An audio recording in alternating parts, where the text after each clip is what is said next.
नमस्कार दोस्तों, मैं मुकेश। दोस्तों, नेपाल की राजधानी काठमांडू के सत्ता के गलियारों में इस वक्त एक ऐसा भारी भूचाल आया हुआ है जिसने वहां की पूरी सरकार की रातों की नींद उड़ा दी है। नेपाल के प्रधानमंत्री बालेन शाह लगातार भारत के खिलाफ आग उगल रहे थे, कड़े तेवर दिखा रहे थे, कूटनीतिक मर्यादाओं को तार तार कर रहे थे।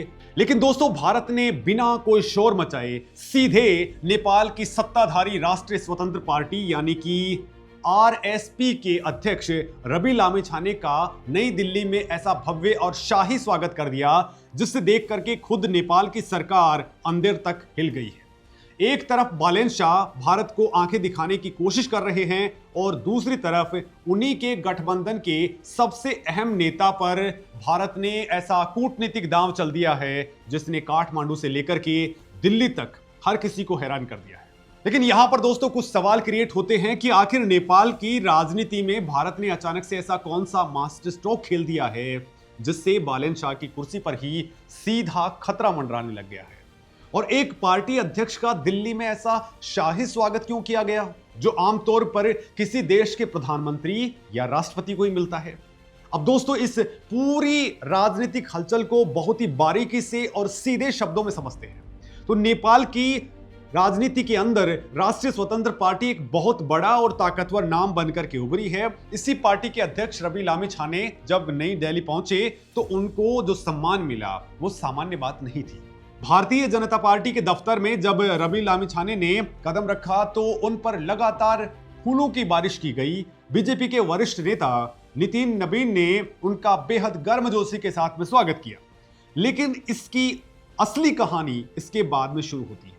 रवि लामिछाने की मुलाकात सीधे भारत के गृह मंत्री अमित शाह से होती है। इसके बाद वो भारत के विदेश मंत्री एस जयशंकर से मिलते हैं और बात यही खत्म नहीं होती है। अंत में उनकी मुलाकात भारत के प्रधानमंत्री नरेंद्र मोदी से होती है। इस बेहद खास और उच्च स्तरीय बैठक के अंदर भारत के राष्ट्रीय सुरक्षा सलाहकार यानी कि एनएसए अजित डोवल समेत कई टॉप ऑफिसर्स भी मौजूद थे। अब दोस्तों, आप खुद सोचिए कि एक पड़ोसी देश की राजनीतिक पार्टी का प्रेसिडेंट दिल्ली आता है और उससे मिलने के लिए भारत का पूरा जो टॉप लीडरशिप है वो एक साथ बैठता है।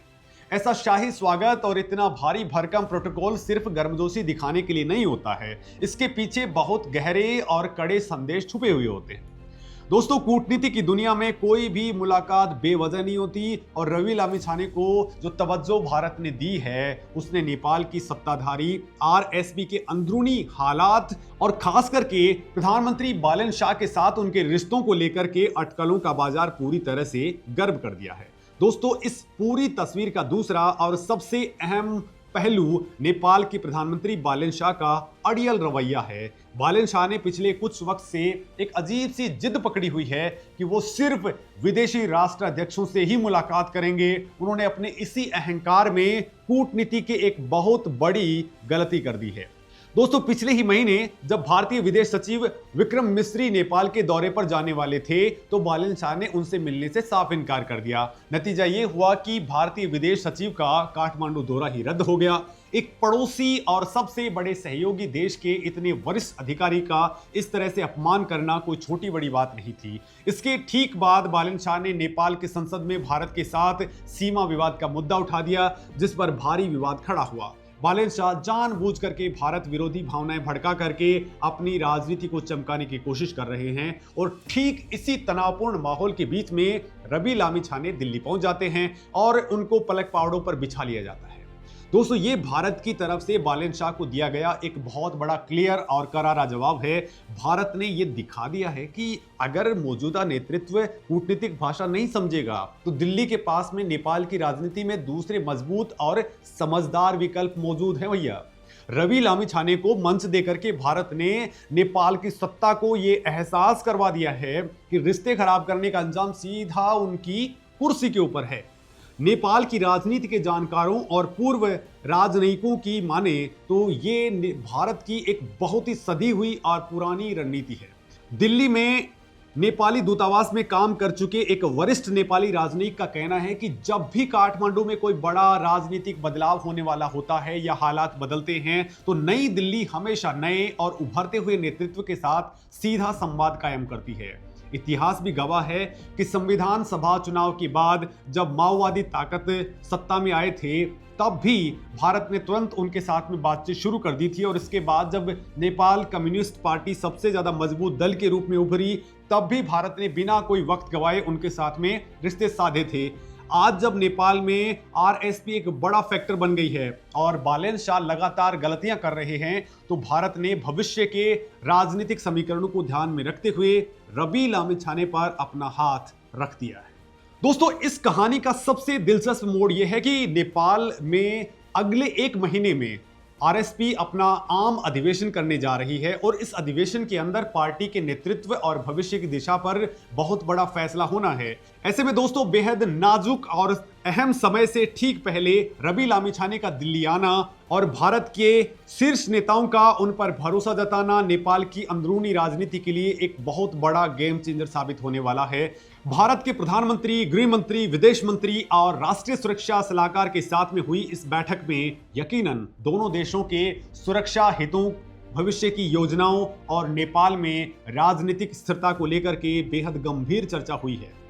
लेकिन यहां नेपाल सरकार की एक और बहुत बड़ी नासमझी सामने आई है। जब रवि लामिछाने दिल्ली में इतना बड़ा कूटनीतिक सम्मान पा रहे थे, तब नेपाल सरकार ने इस यात्रा से पूरी तरह से पल्ला झाड़ लिया।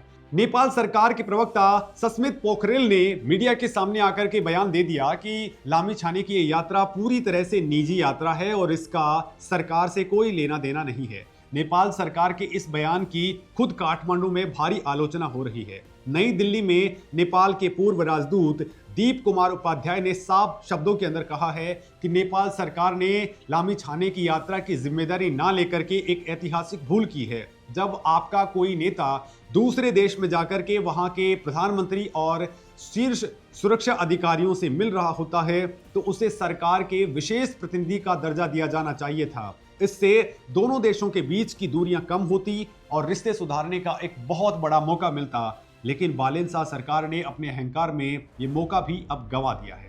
दोस्तों, अब काठमांडू के राजनीतिक गलियारों में एक चर्चा है कि बालेन शाह और रवि लामिछाने के रिश्ते अब किस मोड़ पर जाएंगे। तो दोस्तों, बालेन शाह की भारत विरोधी बयानबाजी अब खुद उनके लिए एक बहुत बड़ा राजनीतिक फंदा बनती जा रही है। भारत ने बिना कोई सख्त बयान दिए, बिना कोई विवाद किए, सिर्फ एक मुलाकात से बालेन शाह को उनके राजनीतिक हैसियत का अंदाजा करवा दिया है। नेपाल में जब भी कोई नेता भारत के विरोध में खड़ा होता है, उसे शुरुआत में स्थानीय जनता का कुछ समर्थन तो मिल जाता है, लेकिन लंबी राजनीतिक पारी खेलने के लिए भारत का साथ बहुत जरूरी होता है।